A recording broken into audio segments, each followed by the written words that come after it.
नमस्कार. आपल्या हिंदू राष्ट्र दर्शन चॅनलमध्ये आज आपण आहोत एका स्पेशल ठिकाणी, स्वातंत्र्यवीर सावरकर स्मारकात, आणि आपल्याबरोबर बोलत आहेत मंजिरी मला. नमस्कार. धन्यवाद, तुम्ही आम्हाला इथे येऊन अलाव केलं हे पॉडकास्ट करण्यासाठी. ॲक्च्युली मी तुमचे खूप पोस्ट सावरकरांबद्दल वाचत होतो, खूप अभ्यासपूर्ण होत्या, आणि मला वाटलं की येऊन तुमच्याशी बोलावं, सावरकरांबद्दल आणखी जाणून घ्यावं, आणि त्यासाठी आपण भेटतोय. कशा आहात? एकदम मस्त. आणि खरं सांगू का, सगळ्या अडचणींसहित मी मस्त आहे. माझं जगण्याचं सूत्र आहे. कारण माझे आईवडील दोघे अतिशय कणखर, अतिशय खुले होते, आणि त्यांनी आम्हा भावंडांना तसंच वाढवलं की कितीही अडचणी आल्या तरी तुम्ही आनंदित राहून जे काय आहे त्याला सामोरं जायचं. एक विचारायचं होतं की तुम्ही सावरकर कार्यात कसे जोडला गेला, ते पण जाणून घ्यायची इच्छा होती. माझे वडील श्रीकृष्ण पुरुषोत्तम जे श्रीखू म्हणून प्रसिद्ध होते, आणि 1937मध्ये जेव्हा सावरकर पूर्णपणे मुक्त झाले त्यावेळेला ते त्यांना जाऊन भेटले होते. अच्छा. आणि मग ते त्यांचे कृतीशील अनुयायी झाले.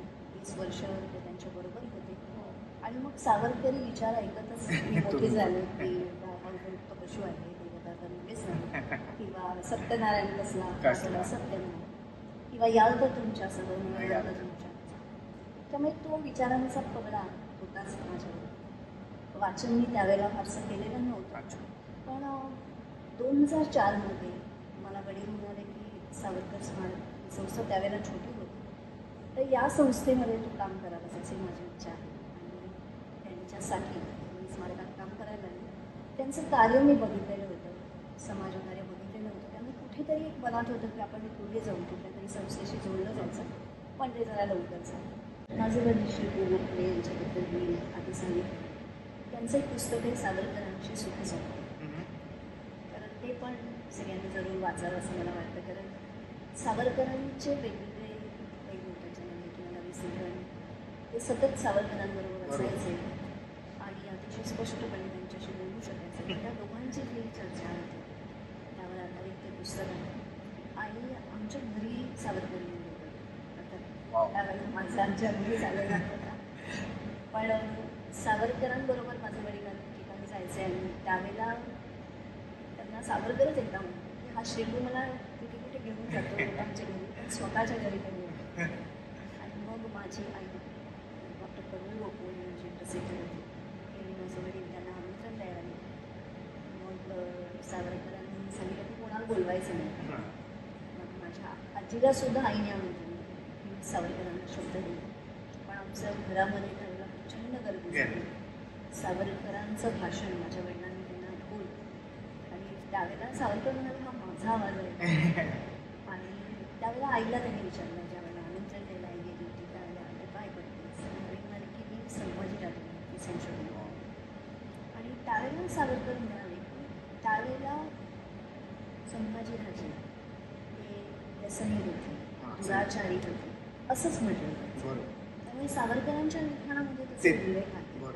पण त्यांनी आईला सांगितलं की तुला काय आढळलं याच्यामध्ये. आई म्हणाली अजून तेवढं माझं संशोधन झालेलं नाही. तेव्हा सावरकर आईला म्हणाले की तू हे संशोधन कर. संभाजी राजाने ज्या पद्धतीनं होतात सुटाने, तो माणूस दुराचारी व्यसनी असूच शकतो. आईने जाऊन संशोधन केलं. शिवपुत्र संभाजी आधीचा चरित्र ग्रंथ आहे. आज संभाजी राजांचा अभ्यास करायचा तर त्या पुस्तकाशिवाय पर्याय नाही. पण ज्यावेळेला आईचं पुस्तक प्रसिद्ध झालं त्यावेळेला सावरकर मात्र होते. पण सावरकरांनी जे सांगितलं होतं की संभाजी राजांचे आक्षेप दूर व्हायला पाहिजे, ते आईच्या संशोधनातून हे घडलं. आणि सावरकरांची इच्छा हे प्रेक्षकांनी जाणून घ्यावं, जे आत्ता संभाजी ब्रिगेड किंवा त्या लोक सावरकरांचं 6 सोनेरी पानं वाचून सावरकरांना बोलतात. त्यांनी स्पष्टपणे सांगितले की त्यावेळी जे पण संदर्भ ग्रंथ अवेलेबल होते त्यातनं सावरकरांनी लिहिलं होतं, आणि सावरकरांची ही इच्छा होती की संभाजी महाराजांवरचे हे आरोप खंडित करावे, आणि त्यासाठी हे पुस्तक नक्की वाचावं. आणि त्याच वेळेला मी सांगेन की हुतात्मा छत्रपती हा संभाजी राजांचा सावरकरांचा लेख. लोक काय करतात, पहिलं वाचतात आणि पोस्ट लिहितात. त्यातला शेवटचा जो नसतो तो वाचणं अत्यंत गरजेचं असतं. त्याच्यावरतीच मी पोस्ट लिहिलेली आहे. तो जरूर वाचावा तात्विकच्या.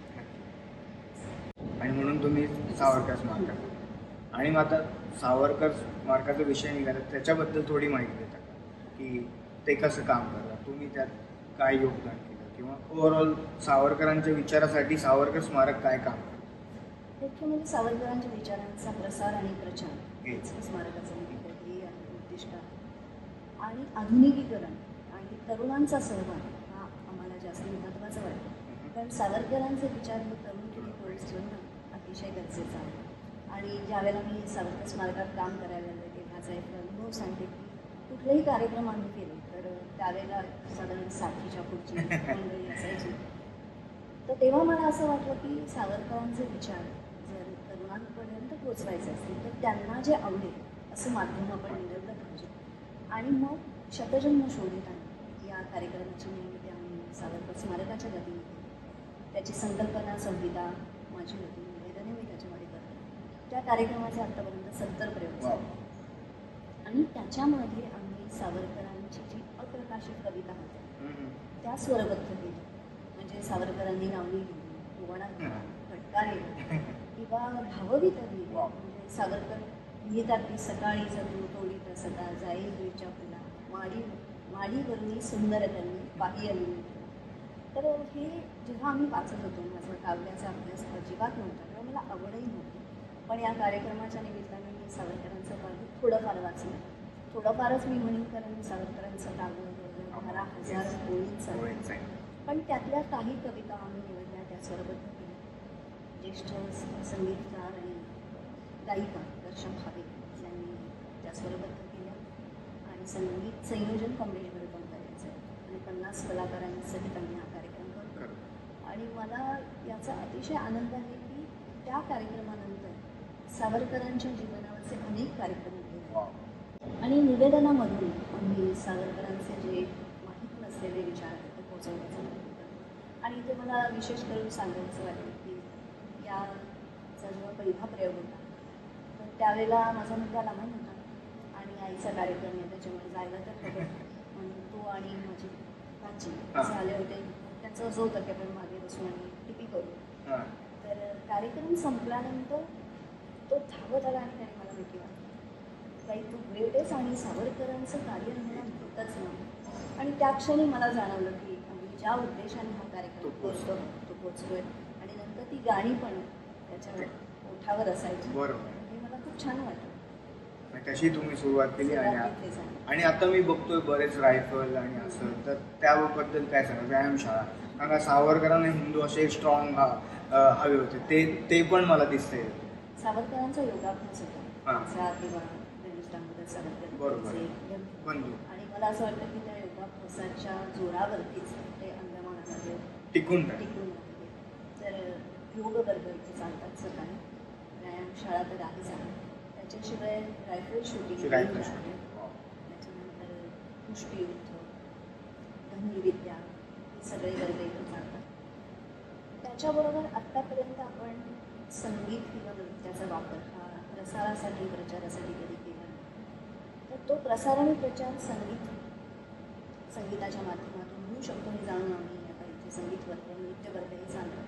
मग तिथे सावरकरांची गाणी शिकवली जातात, त्यांना नृत्य बसवलं जातं. याच्याशिवाय स्मारकाचा एक लाईट अँड साऊंड शो दर शनिवार रविवार असतो. आता पावसामध्ये 40 मिनिटांचा तो शो आहे. त्या माध्यमातून सावरकरांचे विचार, व्यवसाय, काही शाळांचे विद्यार्थी किंवा अनेक ग्रुप्स येतात शो बघण्यासाठी.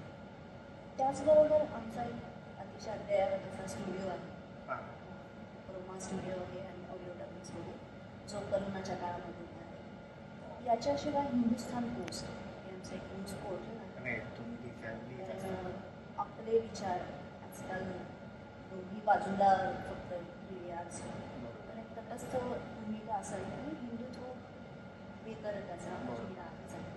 तर हिंदुस्थान पोस्ट हे न्यूज पोर्टल देखील आहे. तांत्रिक पद्धतीने चालू आहे. सावरकरांचे जी पुस्तकं आहेत सगळे सावरकर स्मारक या वेबसाईटवर आहेत आणि अनेक भाषांमध्ये आपण ती अनुवादित करून घेतली. आता ती तपासून वेबसाईटवरती पोस्ट सावरकर स्मारक .com वर जाऊन तुम्ही सर्व सावरकरांची पुस्तकं मोफत PDF या फॉर्मॅटमध्ये डाउनलोड करू शकता. प्लीज डाउनलोड करा, वाचायला सुरुवात करा. मराठीत आहे, इंग्रजीमध्ये आणि बहुतेक काही हिंदीत पण आहे. सो प्लीज त्याचा उपयोग करून घ्या. असं आता म्हणण्याचं कारण नाही की सावरकरांची पुस्तकं उपलब्ध नाही, ती उपलब्ध आहे सावरकर स्मारक .com. तर तसंच आपल्याकडे सेल्युलर जेलची प्रती हां जबरदस्त. कोलू करून येस तो म्हणजे अंदमानाचं असं आहे त्याच मापाचा प्रयत्न करून घेतला की मुलांना थोडासा अंदाज द्यावा की कोलू म्हणजे त्याचं चालवण्याचे कष्ट काय आहे. कारण आजकाल कोलूच माहीत नसतो आणि ते कष्ट हे माहीत नसतात. मग तिथे आम्ही गेल्या त्यामध्ये तुम्ही बघा अनुभव असा सगळा प्रयत्न आहे की ज्यावेळी तरुण पिढी स्मारकाशी जोडली जाईल. आणखीन एक मी सांगेन की ते चबिटास शाळा अतिशय जुनी शाळा, तर त्यांची मुलं आता स्मारकामध्ये तर शनिवारी 4 त्यांनी ॲक्टिव्हिटीज खेळ घेतले वेगवेगळ्या ऑलिम्पिकमध्ये खेळले जातात आणि ती मुलं देखील स्मारकामध्ये. आणि आता आपण प्रसाराचं काम म्हणतोय सावरकर स्मारकाचं. आत्ता जे चित्रपट येऊन गेले, तुम्हाला काय वाटते त्या चित्रपटामुळे प्रसार आणखी मोठा झाला, त्याची मदत झाली? नक्कीच झाली. कारण सावरकरांनी असं म्हटलं होतं की जे काम 1000 व्याख्यानांमध्ये एका नाटकाने होतं आणि ज्या वेळेला चित्रपट माध्यम आलं त्यावेळेला त्यांनी म्हटलं होतं की नाटक मागे पडेल आणि चित्रपटाने ते केलं जायचं प्रसार माध्यम. आणि ते आपण आता बघितलं की अनेक तरुण त्यांच्यापर्यंत हा चित्रपट पोहोचला आणि ते थेट पोहोचलं. तुम्हाला जे मांडायचं आहे ते थेट पोहोचलं. पुस्तकं वाचली जातात जशी नाही थोडीफार वाचली जातात, पण हे सावरकर जे विचार आहेत ते अतिशय स्पष्टपणे रणजित फुलांचं खरं तर त्यासाठी अभिनंदन करायला ते अतिशय स्पष्टपणे त्यांनी ते विचार मांडले मुलांकडे पोहोचतात. आणि ते मला आणखीन एक सांगायला आवडेल की अतिशय त्याला विरोध होत होता सुरुवातीला चित्रपट चालू नाही यांच्यासाठी सगळे प्रयत्न केले गेले, पण समाजाने एक चळवळ बनली. खरे चित्रपट समाजाने तो चालवला आणि आणखी पुढेही तो दाखवला जाईल अशी मला नक्की खरं. बरोबर. एक मला वाटते ती चळवळ हिंदूंनी स्वतःच्या हातात घेतली आणि तो चित्रपट चालवला आणि यशस्वी पण झाला. कारण का थोडेसे जागे होत आहेत. जागे होते. मलाही जाणवलं की पेज असू दे किंवा बाकी इथे येण्याचा ओघ वाढला लोकांचा. आणि आम्ही बघितला छान होता. लोक सेल्फी पाठवत होते. बहुतेक सावरकर स्मारकाने पण एक हॅशटॅग सुरू केला होता. मला यानिमित्ताने आणखीन एक सांगायचं की बंधुत्व जे सावरकर गाणं आहे त्याची देखभाल देखील स्मारकात आहे. वाव ते पण तिथे खूप जण जातात. म्हणजे जवळजवळ 1,500 लोक सावरकरांचा हातमार पण दिन जयंती या दिवशी असतात, इतर वेळी जात असतात. पण चित्रपट आल्यानंतर तिथे जाणाऱ्यांचं उत्सुकता वाढलं. आणि आणखीन एक विशेष म्हणजे आपण म्हणतो की आता वाचन कमी झालं, पण इथे मुंबईत स्मारकात जेवढी विक्री होते पुस्तकांची त्याच्या कितीतरी पट विक्री. नाही आणि खूप जण मला म्हणले अरे तू पेजवर टाकत होता, आम्ही लाईक करायचो, पण चित्रपटामुळे कळलं. स्पेशली त्यांनी अंदमानात किती हालापेष्टा भोगल्या ते आम्हाला कळलं. आणि त्याच्याचवरून एक प्रश्न होता की म्हटलं जातं की अंदमानात सावरकरांना हिंदू मुसलमान हा प्रश्न कळला, त्यांनी तो जवळून बघितला की धर्मांतर होणं किंवा काय, तेव्हा असलेली खिलाफत चळवळ. तर त्याबद्दल एक सांगा की सावरकर म्हणल्यावर काही लोकांना वाटतं नुसतं मुस्लिम द्वेष किंवा असं, तर त्याबद्दल तुम्ही सांगा. आणि अशा रीतीने सांगा की आत्ताची परिस्थिती, त्यावेळची परिस्थिती आणि ती भूमिका आणि त्यांचे विचार कसे लागू पडतात. एक तर 1857चं स्वातंत्र्य संग्राम हे पुस्तक त्यांनी जे लिहिलं त्याच्यामध्ये त्यांनी म्हटलं की हिंदू आणि मुस्लिम एकत्र होते. पण ज्यावेळेला ते अंदमानात गेले त्यावेळेला त्यांच्या असं लक्षात आलं की जे हिंदू बंदिवान होते त्यांच्यावरती पठाणांनाच नेमलं जायचं आणि मग ते पठाण त्यांचं हाल करायचं, त्यांचं धर्मांतर केलं जायचं. म्हणजे ती खाल्लंच खाल्लंच मुसलमान झालाच, कोणच्या कोणतीत बसला असं मुसलमान झालं. आणि असे अनेक त्यांना काही मुसलमान झालेले दिसायला लागले. आणि म्हणून मग त्यांनी ठरवलं की आता यांची शुद्धी केली पाहिजे. आणि ते शुद्धी कार्य तिथे त्यांनी केलं. तिथे उघड त्यांना बोलण्याची सुविधा नव्हती, बोलता येत नव्हतं, पण चोरी छुपे या गोष्टी त्यांनी सगळ्या केल्या, त्यांना शिकवलं. मुख्य म्हणजे आपल्या ज्या अनिष्ट रूढी परंपरा होत्या की खाल्लं म्हणून धर्म वाटतं, हे मुळात त्यांनी चुकी जाऊ तिथे सांगितलं. त्याचा प्रयत्न त्यांनी तिथे केला. आणि तेव्हापासून त्यांच्या डोक्यात हिंदुत्व हा विचार असला की हिंदू म्हणजे कोण, आता हिंदूंना सांगण्याची गरज आहे. आणि आता तुम्ही बघाल तर पुढे ते ज्यावेळेला सुटले रत्नागिरीमध्ये आले, अंदमानातून सुटून रत्नागिरी कारागृहात, तेव्हा खिलाफत चळवळीचं, चळवळी yes. आणि मग तिथे त्यांनी बघितलं की हिंदू मुस्लिम एक दरी निर्माण होते आणि त्यांना तिथेच दिसत होतं की हे सगळे मायने चेंज आणि त्यामुळे त्यांनी ते हिंदुत्व हे पुस्तक लिहिलं. आणि आता तुम्ही बघा म्हणजे त्यावेळेचा जो काळात आपण 1947मध्ये Yes. धर्माच्या आधारावर फायनल दोन तुकडे झाले. दिसतो तर उघड उघड आहे म्हणजे हिंदुस्थानात राहणारे हिंदू हिंदू आणि पाकिस्तान. पाकिस्तानात राहणारे मुस्लिम. परंतु आपण हिंदूच म्हणजे मी हिंदू आहे हे मी म्हणणं हे हिंदूला चालतं. खरं. मुस्लिम म्हणतो मी मुस्लिम आहे, ख्रिश्चन म्हणतो मी ख्रिश्चन, अभिमानाने. अभिमानाने सांगतात. पण आपल्या हिंदूंनाच ते नको असतं. खरं. तर हा जो विचार आहे ना ह्याचे मला उत्तर अजून मिळालेलं नाही. आणि मी असं बघते की तरुण पिढीमध्ये सुद्धा हा विचार की CAA येणार असं कशासाठी म्हणजे ते आपल्याकडच्या मुसलमानांना त्रास व्हावा म्हणून नाही. आणि त्याच्या विरोधात बोलणारे मुस्लिम कधी खरं. त्याच्या विरोधात होणारे हिंदूच होते. आणि अनेक तरुणांशी यांच्याबद्दल आमचा वाद झाला. तर हे मला कुठेतरी वाटतं आणि ह्याच्यासाठी मला असं वाटतं की हिंदूंवर जे अत्याचार झाले ना ते आजच्या पिढीला माहितीच नाही.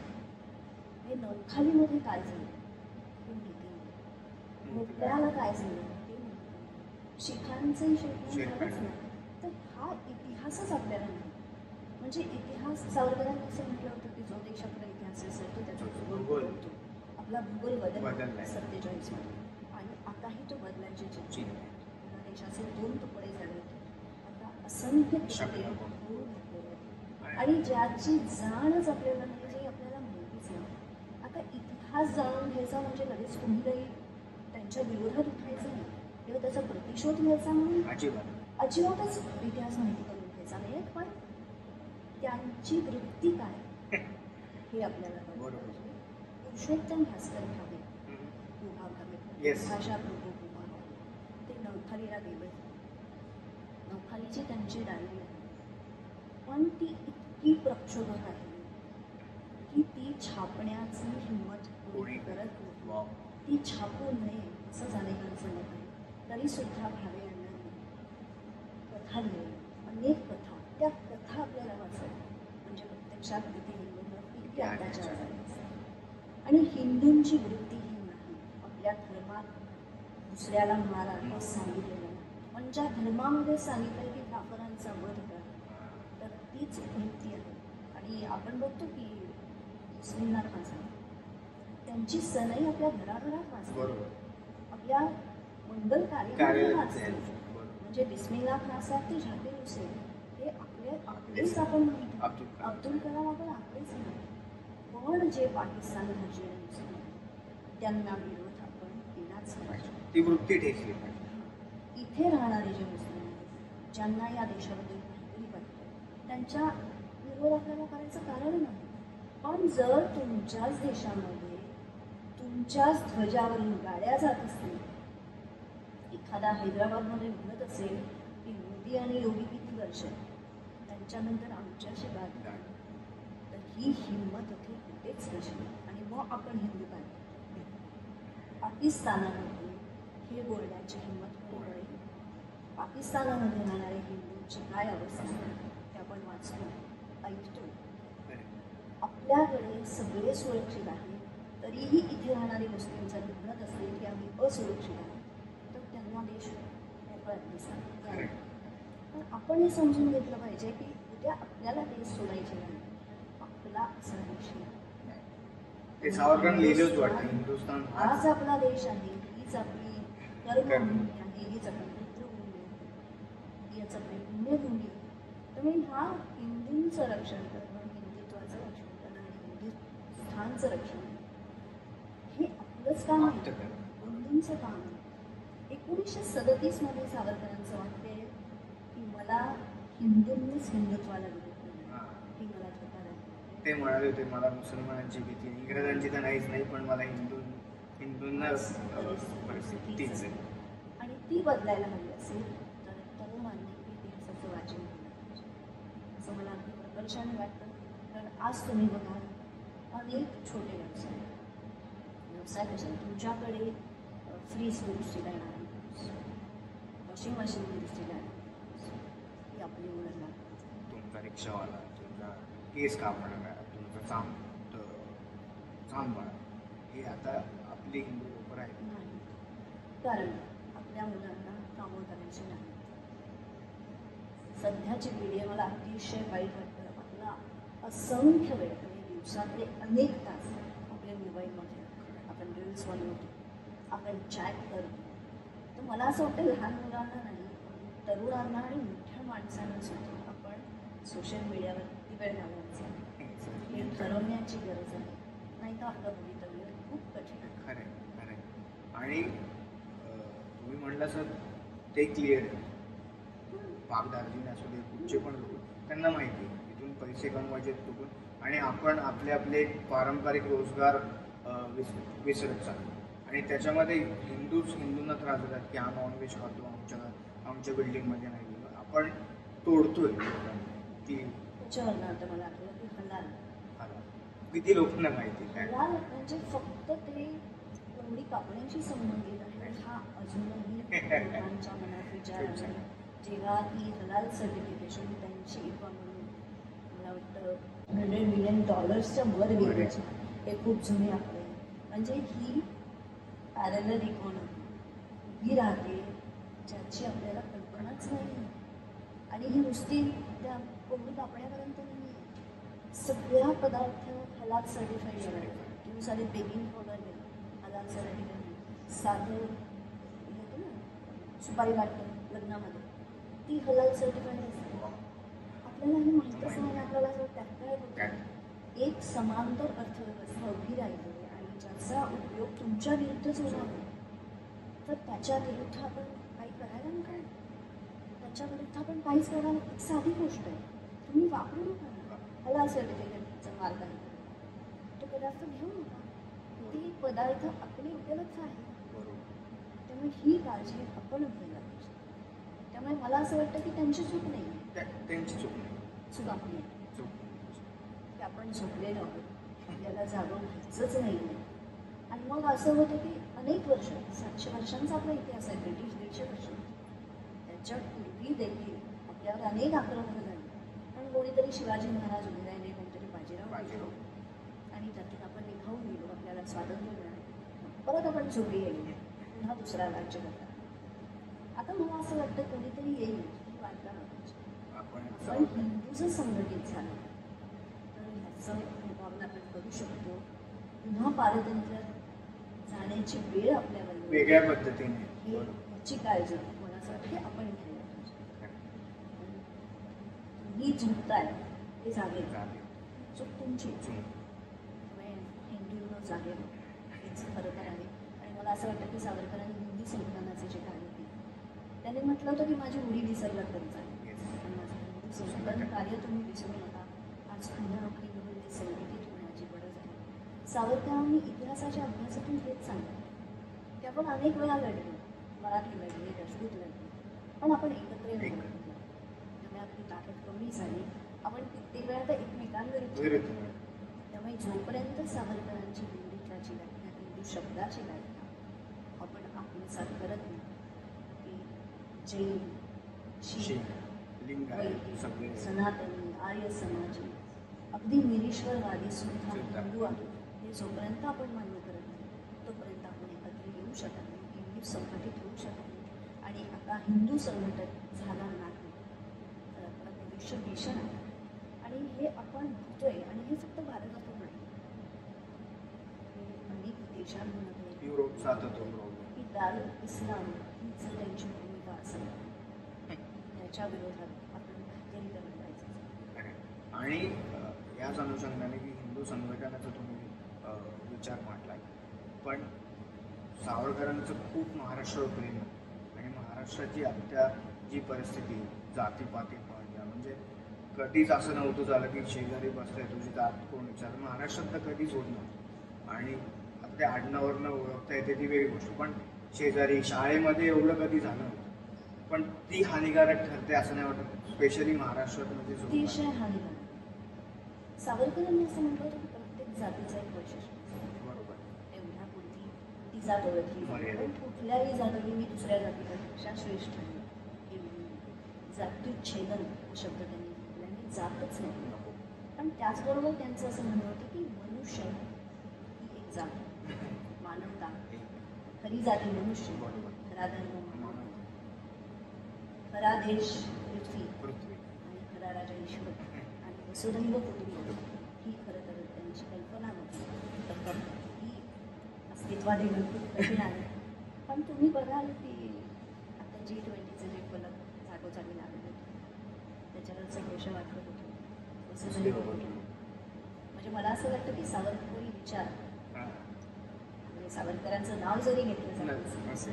खूप वेळा तरी देश जे चालतो सावरकरी विचार त्यांनी स्वदेशीचा पुरस्कार दिला.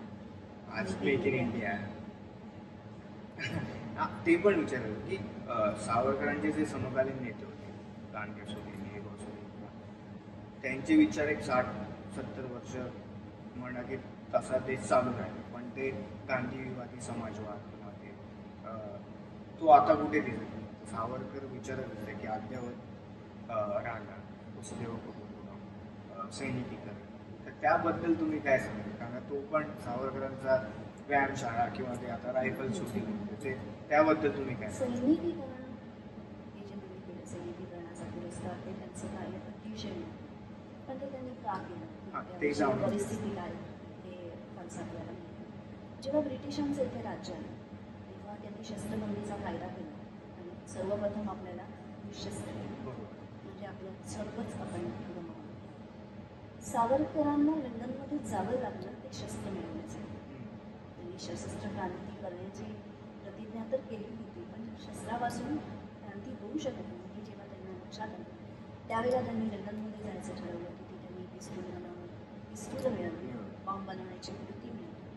त्याचबरोबर आंतरराष्ट्रीय स्तरावर त्यांना भारताच्या स्वातंत्र्याचा प्रश्न मांडायचा आहे. कारण ब्रिटिश असा प्रचार करत होते की भारतीयांना स्वातंत्र्य नाही. तर या सगळ्या गोष्टी त्यांनी साध्य केल्या आणि ज्यावेळेला ते 1996 ते लंडनमध्ये होते तेव्हा त्यांचं असं वाक्य आहे की प्रत्येक देशाचं अस्तित्व त्या देशाच्या स्वातंत्र्यावर अवलंबून असतं आणि राजकीय स्वातंत्र्य हे तरुणांच्या बौद्धिक आणि सैनिकी क्षमतेवर अवलंबून असतं. त्याच्यामुळे ते जेव्हा अंदमानमध्ये गेले पहिल्या महायुद्धाच्या काळामध्ये त्यांनी तिथे सैनिकीकरणाचा पुरस्कार केला आणि 1937 जेव्हा ते पूर्णपणे मुक्त झाले त्यावेळेला त्यांनी शस्त्र निर्बंध काढा आणि रायफल क्लब सुरू करा ही घोषणा देतच हे राजकीय आखाड्यामध्ये होते. कारण तेव्हा दुसऱ्या महायुद्धाचं कार्यक्रम आणि ज्या वेळेला ब्रिटनने युद्धामध्ये उडी घेतली त्यावेळेला ब्रिटिशांनाच असं वाटलं की आता इथे आपल्याला सैनिकीकरण करणं गरजेचं आहे. कारण युरोपमध्ये लढत असताना समजा जपानने हिंदुस्थानवर आक्रमण केलं तर हिंदुस्थानमध्ये सैन्य होणार म्हणून त्यांना सैनिकीकरण करायचं होतं. आणि सावरकरांनी असं म्हटलं की शत्रू अडचणीत असतो ही तुमच्यासाठी सुवर्ण संधी असते आणि म्हणून त्यांनी सैनिकीकरणाचा पुरस्कार त्यांनी सुरू केलेलाच होता. आणि 39 नंतर लॉर्ड जेनरी कोगडा राज्यपाल सावरकरांची त्यांनी भेट घेतली. सावरकर 1937 मध्ये मुक्त झाले. त्याच्यानंतर 6 वर्ष हिंदू महासभेचे अध्यक्ष होते. पुढची वर्ष प्रकृती असताना ते राहू शकले नाही. पण लॉर्ड जेनरी कोगडा यांच्याशी त्यांची चर्चा झाली आणि आणखी एक गंमत अशी आहे की आपल्यापैकी काहीच नाही शीख मला होतो यांना ब्रिटिश सैन्यामध्ये घेतलं आणि बाकीचे ही बिनलढाऊ जमात असं केलेलं होतं. अहो शिवाजी महाराजांच्या देशामध्ये बाजीराव पेशव्यांच्या देशामध्ये हिंदू लढाऊ नाही. पण सावरकरांनी त्यांना सांगितलं की ही अट आहे सगळ्या हिंदूंना सैन्यामध्ये भरती करून आणि हे आपल्याला कुठे माहिती नाही. म्हणजे बिनलढाऊ आपल्याला वर्गीकरण केलेलं होतं तेच आपल्याला सावरकरांच्या प्रयत्नाने सगळ्यांना अलाउ केलं गेलं आणि मग आज जी परिस्थिती आहे मग ते सावरकरांनाच क्रेडिट देणं गरजेचं नाही. हे तिथेच थांबत नाही. त्यांनी असं सांगितलं की भारतीयांना विश्वास वाटला पाहिजे. हे भारतीयांचं सैन्य ब्रिटिशांचं नाही. नाही. भारतीय सैन्य भारतातच लढले. आता आपण अनेक ठिकाणी लढायला जात होतो बरोबर. आणि त्यावेळेला ब्रिटिश सैन्यामध्ये मुसलमानांचं प्रमाण जवळजवळ 75% वाढलं होतं. आपण 32% होतो. सावरकरांच्या सैनिकीकरणाच्या पुरस्कारांमुळे हे प्रमाण मोठं झालं. जवळजवळ 65% सैनिक हे हिंदू होते आणि 35% मुसलमान होते. त्याच्यामध्ये सुद्धा कोकणी लोक, कोळी, भंडारी हे सगळे रंगवलेले होते. आरमारामध्ये ते होते. कारण आपण ते विसरलो शकतो. सावरकरांनी त्यांना प्रेरित केलं की तुम्ही मावळला जाणार. कारण त्यांना सागराचा अनुभव असतो. सागर कुठल्या परिस्थितीत काय करतो त्यांना माहीत असतं. त्यामुळे तुम्ही नौदलात असा त्यांना नौदलात भरती करायला सांगितलं. आणि सुरुवातीलाच सैनिकीकरण जेव्हा सुरू केलं ब्रिटिशांनी जवळजवळ 1,00,000 लोकांना त्यांनी सैन्यात घेतलं. त्याच्यानंतर 10 लाखापर्यंत त्यांना ती संख्या वाढवायची होती. तसंच त्यांना युद्ध सामुग्री कुठून आणणार, ते कारखाने त्यांना इथे काढायचे. म्हणून सावरकरांनी सगळ्यांना सांगितलं की त्या उद्योग धंद्यामध्ये ठेवू शकतो. आणि ज्या ब्रिटिशांनी शस्त्रबंदीचा कायदा केला होता, तीच ब्रिटिश तुमच्या हातात शस्त्र देतात. ते तुम्हाला शिकवणार होते कशी चालवायची. तर त्यामुळे तुम्ही शस्त्र हातात घ्या, ती शिका आणि प्रत्यक्षात जेव्हा वेळ येईल तेव्हा तुम्हाला कळेल की बनवण्याची नवीन कुठल्या दिशेला करायची. हा विचार, हे धोरणात्मक जे आहे ना, ही कमाल आहे दूरदर्शन. आणि त्याच वेळेला ब्रिटिश अडचणीत आले तेव्हा गांधींनी सविनय कायदेभंगाची चळवळ सुरू केली होती. तर त्यांनी मागे घेतली की ब्रिटिश अडचणीत असताना आपण त्यांना त्रास देतो. म्हणजे ते शत्रू एक तुमचे अडचणी तुमच्यासाठी सोडत नसेल. नेहरूंचं मत आहे तसंच होतं. त्यामुळे इथे सावरकरांचं वेगळं पडलं. आणि ह्याचंच पुढे त्याचे दूरगामी परिणाम कुठे आपल्याला दिसले. तर आझाद हिंद सैन्य जवळजवळ 40 ते 35,000 सैनिक मिळाले सावरकरांच्या सैनिकीकरणाच्या पुरस्कारामुळे. आणि त्याचा उल्लेख प्रत्यक्ष सुभाष बाबूंनीच होता त्यांच्या आझाद हिंद रेडिओवरून केलेल्या भाषणात केला होता. आणि पुढे जेव्हा देशाची फायनल झाली तेव्हा मुस्लिम पलटणी पाकिस्तानातली, हिंदू पलटणी इथे आहे. जर 75% मुस्लिम पलटणी असतात तर काय झालं? पाकिस्तानने फक्त काश्मीर आणि ताब्यात थांबले नसते, आपल्या देशाचं अस्तित्वच गोष्टी त्या हिंदूच्या सैनिकांचा जो त्यांनी पुरस्कार दिला त्याचं हे होतं. पण मागच्या पण एका पॉडकास्टमध्ये म्हणलं होतं सैनिकीकरण पण होतं. आता हिंदूंचं अर्थकरण पण झालं पाहिजे. जे तुम्ही एक पॅरलल अर्थव्यवस्था ती आपली पण झाली, त्याला एक ॲडिशन झालं. युथला जर जॉब मिळाले नाही, हिंदूंचं जर चांगलं झालं नाही तर सशक्त कसं होणार देश, असं त्याबाबत पण विचार करायला हवा. मला असं वाटतं ना, काम नाही असं काम खूप आहे. तुम्हाला करायचे किंवा थोडं असं आहे, मला काम नाही पण 12,000 पगार मला नाही, मी नाही घरी असेल. पण दुसरं असं झालं की आपण काम करत नाही, त्यामुळे दुसऱ्यांना काम करायचं. मग तो बिहारी आहे का उत्तर प्रदेश आहे असू दे ना, तो हिंदू आहे त्याला काम. हा विचार बदलणं गरजेचं आहे. सावरकरांचं आणखीन एक महत्त्वाचं कार्य म्हणजे हिंदी भाषेचा त्यांनी जे पुरस्कार केला. त्यांचं म्हणणं होतं की तुमच्या देशाची एक संपर्क भाषा, तुम्ही एकमेकांशी संवाद कसा साधता. आज दुर्दैव बघा, दक्षिणेमध्ये इंग्रजी बोलतात पण हिंदी बोलतात. जी परकी भाषा आहे ती तुम्ही स्वीकारता, पण आपली भाषा आपण बोलत नाही. खूप वेगळं. आणि सावरकर म्हणले की मराठीबद्दल मला अपार प्रेम आहे, पण देशहितासाठी मी हिंदीला काय म्हणतात नॅशनल भाषा करायला पण मी सिद्ध आहे असं ते म्हणलं. पण आणि त्यांनी हिंदी भाषेचा जो पुरस्कार दिला त्याच्यामुळेच अंधारांची संपर्क भाषा मी एवढी झाली. तिथे शाळा सुरू आहे. हे छोटी छोटी पण किती दूरगामी सावरकरांनी काम केले प्रत्येक. त्यांनीच म्हटलं होतं की माझे विचार तुम्हाला 50 वर्ष पडतील. जाऊन 15 वर्ष झाली, अजूनही मला वाटत अजून एक 50 वर्ष लागणार. त्यांचे जे सामाजिक कार्य होते त्यावेळी त्यांनी जे प्रखरतेने मांडलं ते मला नाही वाटत आजही कोणी वाचले. त्यांच्या गायीबद्दलचे विचार होते सत्यनारायण बद्दल त्यांनी जे लिहिले, मला नाही वाटत स्वतःला हिंदुत्ववादी म्हणणारे लोकांना पण ते पटेल. तर त्याबाबत तुम्ही कृपया सांगा. कारण का सावरकरांनी ज्या दलितांसाठी काम केलं, अनफॉर्च्युनेटली आत्ता सावरकरांना सर्वात जास्त शिवे देणारे हे आपले दलित बांधवच आहेत. तर प्लीज त्याबद्दल सांगा की त्यांनी किती पोटतिडकीने काम केलं त्यांच्यासाठी. ते रत्नागिरीमध्ये होते. रत्नागिरीमध्ये सोहळ्याचा बालेकिल्ला समजला जायचा. तिथे त्यांनी अस्पृश्यता निवारणाचं काम केलं, जाती छेदनाचं काम केलं आणि ते त्यांनी ज्या पद्धतीने केलं ते खूप कौतुकास्पद आहे की सहभोजन, हळदी कुंकू समारंभ, सगळ्या लोकांना तुम्ही एकत्र आणण्याचा प्रयत्न करा आणि त्यांची ती चळवळ यशस्वी झाली ती कलमामध्ये. सावरकरांनी जेव्हा रत्नागिरी सोडली, सगळ्यात सिंह त्यावेळेला रत्नागिरीमधल्या 90% घरातून अस्पृश्यता नष्ट झाली. सावरकरांचं म्हणणं होतं त्यांना अस्पृश्य पण म्हणू ते पूर्वास्पृश्य, त्यांना हरिजन म्हणू नका, त्यांना पतित म्हणू नका, हरिजन आपण आहोत, पतीला. पण दुर्दैवाने असं झालंय की त्यांचं ते कार्य रत्नागिरीतच मर्यादित केलं. राजकीय कारणासाठी ते लोकांपर्यंत पोहोचू द्यायचं नव्हतं. हे तितकंच महत्त्वाचं आहे की ते दाबलं काम करायचं. त्यामुळे मला असं वाटतं की सामाजिक सुधारणा त्यांच्या ज्या आहेत त्या लोकांपर्यंत पोहोचण्याची गरज आहे.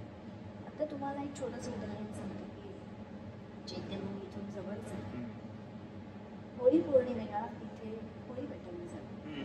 त्याला एक आपली दलित बहीण तिने असं म्हटलं की ही होळी इथं नाही पेटवायची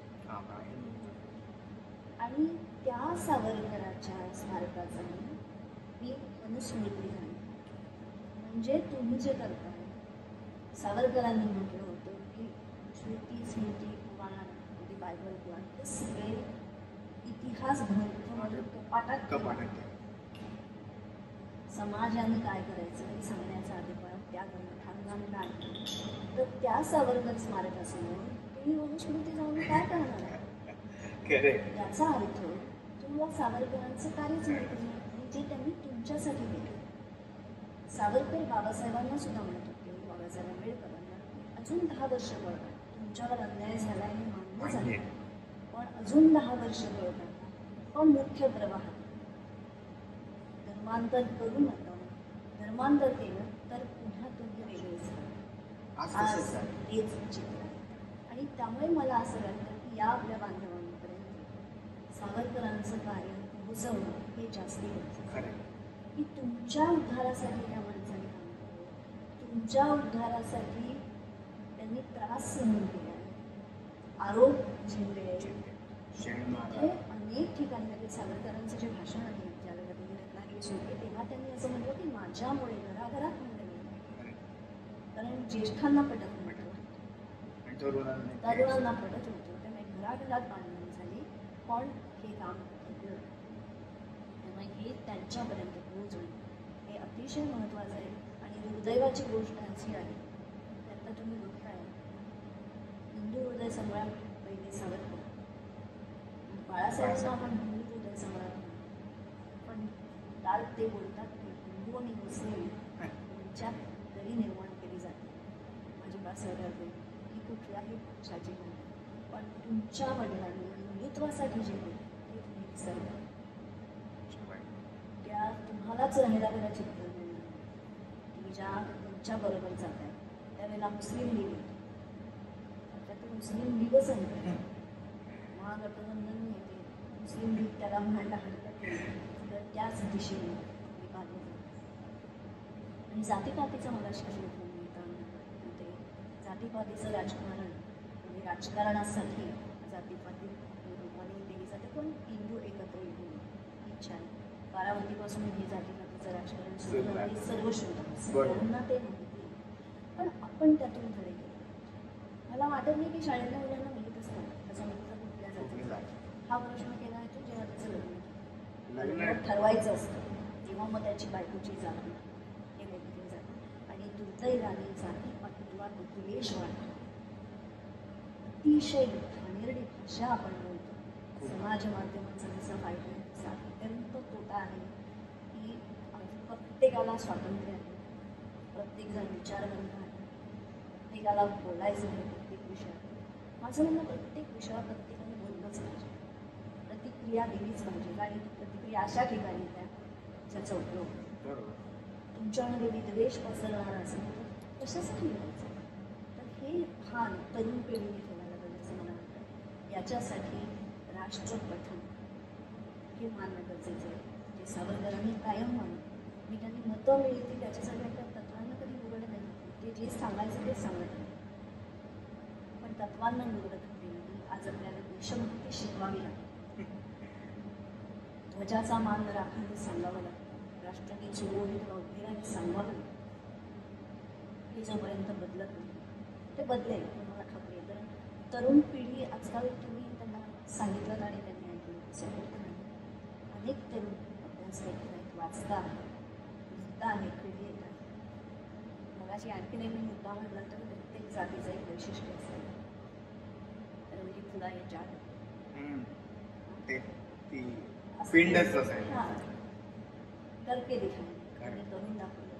पण त्याचबरोबर दुसरा जात विद्वेष पसरवतो आणि आपण काय करतोय? आपण प्रतिक्रियाच देतो. मी मगाशी जे म्हटलं की प्रतिक्रिया कुठे द्या? सावरकरांबद्दल वाईट लिहिलं जातं तिथे द्या.